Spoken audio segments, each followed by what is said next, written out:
Unang-una, sir, bago tayo magsimula, discuss ko muna, no? Yung unit mo, Godfather 6.0 by the KJ Works. Itong mga sticker, bahala ka na, alisin mo na lang yan. May freebies ka na 0.20 grams, 2,000 rounds, 0.25 grams, 2,000 rounds. So, 0.20 grams, kung ang target mo malapit lang, okay na rin yan.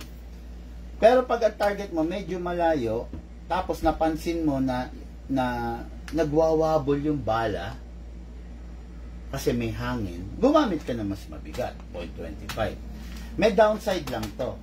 Ang downside nito, just in case na nagkaroon ng aksidente, fatal to. Masakit to. Ito yung mga bumabaon talaga, kayang bumaon. Kaya iwasan mo.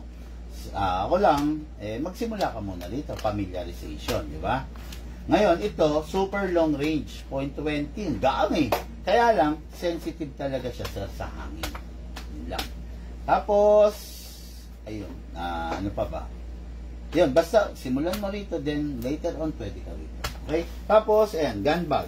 O, gun bag, pag ita-travel mo, dapat nakabag. Hindi pwedeng nakasukbit. Okay, nasa box ng motor, DV box, wag. Ano ba, may checkpoint, pag bukas ng pulis, magugulantang pa yan eh. Di ba? Kasi bakit meron baril dun sa, ano, kaya, yun lang naman ang ano yan? Mamaya na. Yun lang ang iwasan mo, sir. Okay? Yung unit, punta tayo sa unit. Ay, by the way, mga cars of good day, mga cars of good day, mga kabigman. Sir Brian is in the house. Ayun. Tropa rin. Dalawang seaman na naman to. No? Okay, so, dako tayo sa unit, sir. Yung unit mo, sir, full metal mula ulo hanggang baba. Okay? Ang laman loob niya, full steel CNC. Yung unit mo, pag hindi naka-upgrade, hindi ganito katika sa magiging performance. Naka-upgrade kasi ito. Number 1, yung unit mo naka-fix barrel na. Naka-fine tuning, naka-trigger job, at saka kung makikita mo pula, naka-big bore nozzle.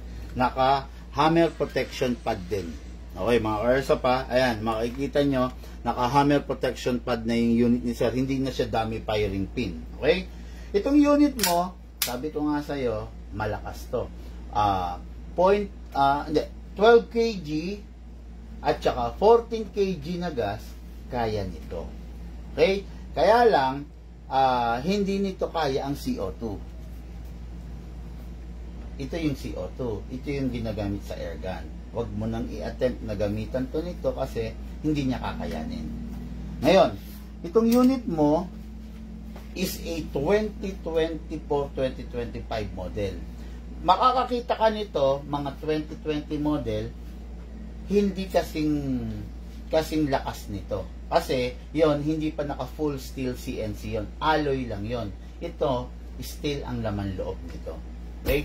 Kaya, mga Carsoft, no, yung merong lower model nito, huwag niyong gagamitan ng 14 kg kasi mawawarak talaga yan. Okay? So, dito lang tayo sa 2024-2025 model na Godfather. Ito pwede itong gamitan ng 14 kg. Okay? So, ngayon, doon naman tayo sa maintenance, sir. Maintenance, number 1, this is the magazine. Iwasan ninyong malaglag. Kasi pag nalaglag, pwede ma-misplace yung, ma-misalign yung o-ring, magkakaroon ng leak. Minor lang yun. Pag nagkaroon ng leak, tawag kagad sa amin. Actually, may mga number naman kami na indicated, pwede kayo tumawag agad. Then press the valve. Pindutin para mag-open. Okay? Press the valve, then saka nyo sprayan. Pag nag-spray ka nang hindi mo pine-press yung valve, ang tendency to looser yung langis. Kaya kailangan naka-press para pumasok. Tapos, dito rin sa ilalim, sir. Actually, ni-refer lang sila ng isang kay Airsoft. May pangalan ba siya? Marjon. Sir Marjon, na dati namin naging client, ni-refer lang sila. Nagkandaligaw-ligaw itong mga pumunta ng garden, pumunta kung saan-saan. Yan, partida. Tsera kami, tsera, no? Okay, so, meron ng oil. Ngayon, sa unit, sa magazine, dalawang oilan. Sa unit, sa ilak, manual ito. Then, lagyan natin dito ng oil. Okay? Then, oil din dito, sir. Yun lang naman yun. Dalawa. 1 and 2. Then, release. Yun. Pag i-release mo, wag mo nang ibaba to. Kasi ang nangyayari, napupudpud dito. Pag i-release mo, hatakin mo lang siya. Para hindi na siya mapupudpud. Then rest. Sa tuwing nakababa to, ready to fire. Kailangan ibalik mo muna. Rest. Okay? Ngayon, by the way, isa pa. May beaver tail. Kailangan to mape-press mo. Pag hindi mo siya na-press, hindi mo siya mapindot. Okay? Tapos, isa pa, merong safe. Okay? Pag naka-safe, kahit anong gawin mo talaga, hindi mapipindot yan. Unsafe, rest. Okay? Ngayon, dako tayo sa gas, no? Kuha tayo ng gas. Itong unit mo, huwag ka mabibigla, malakas talaga to in terms of FPS. Okay? Upside down ang paggagas, sakto mo, idiretso mo, then press down. 1, 2. 2 seconds lang. Bakit 2 seconds lang? Bakit sa iba 5 seconds? Bakit sa iba 10 seconds? Sa amin 2 seconds lang. Kasi yung unit naka-upgrade. Hindi mo kailangan ng maraming gas. Kung kahit konti lang ang gas, puputok siya ng mahusay, ng maganda, ng malakas kasi nakatono. Pag hindi nakatono, maggagas ka 5 seconds.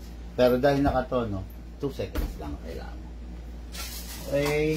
Lucas, okay ba yung pang-chrono natin para makita nila, sir?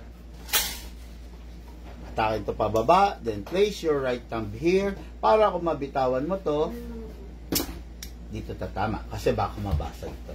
Okay? Atak, right thumb, then pag naibaba mo na, ilock mo talaga to, huwag bibitawan, dito maglalagay ng bala sa part na maluwang. Pump lang po. Maximum rounds mga ka-airsoft dito is 27. Pero ang suggested ko lang is 20 to 23 para hindi masira yung string, ha? And lagyan natin ng 0.30 na bala. Sabi, para pandiinan. Masarap. Okay? Saan tayo? Ay, yung ano mo yung box. Paano? Ay, gaganon ko? Sige. Napahirapan mo ako, ah. Baka tumama, eh. Chrono tayo mga cars. Hindi kaya, look, baka kung saan tumama. Yan, dyan mo na lang. Chrono test tayo para makita nila, sir, bago sila umuwi kung ilan yung chrono ng unit, no? Chrono, yun yung titignan, check natin yung FPS. On. Asa. Ready to fire. Firing. Chrono test number 1.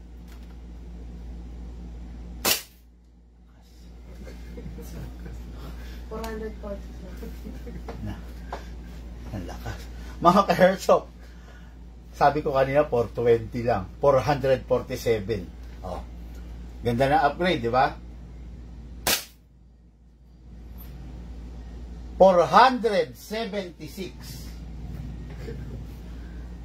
Hindi biro yan, sir. Kas. Tumatama na. 442. Safe to say 450, ha? Sana huwag ka na mag 470, delikado na yun. 450 pwede na yun. Okay? 450. Kaya lang nagpo 476 eh. Actually, natatakot ako pag mga ganun na. Pwede kong i-adjust pahinain, pero tignan natin. Godfather naman kasi to eh. Sir, firing po tayo. Okay po. Look, tabi muna dyan. Pa-firing si sir. Sige, sir. Firing. Ay, look. Video. Dali lang, sir. Doon ka sa kabila. Look.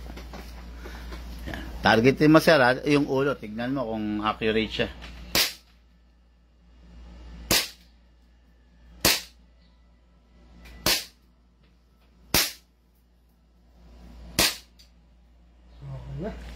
Sige, sir. Ubusin mo, sir.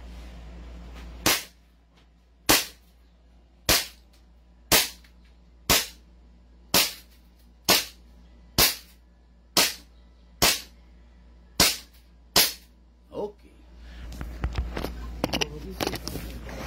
Open slide. Parang tunay din, sir, di ba? Parang mga ganyan ang tunay, di ba? Mag-open slide pag wala na siyang bala. Next thing to do, ayan, nag-open slide. Next thing to do, release muna agad lagi magazine. Okay? Then, release the magazine, then release the slide. Hatak. Then rest. Common mistake. Open slide. Yung iba, nire-rest agad to. Tapos nire-rest to. Puputok yun, sir. Delikado yun. Kaya kailangan, palagi walang magazine. Release, then rest. Para safe lagi. Tapos yung unit, lifetime warranty. Nagka-problema, dalhin lang sa amin. Huwag nang kalikutin kasi baka lumala yung sira. Sabi ko nga sa'yo, cover na warranty, lahat. Pwera lang yung kapabayaan. Okay? Sir, isa kang seaman, gagamitin mo to. Pag napansin mo tuyo na, silicone mo. Ngayon, kung aakyat ka na, sasakay ka na ulit ng barko, tatabi mo siya, di ba?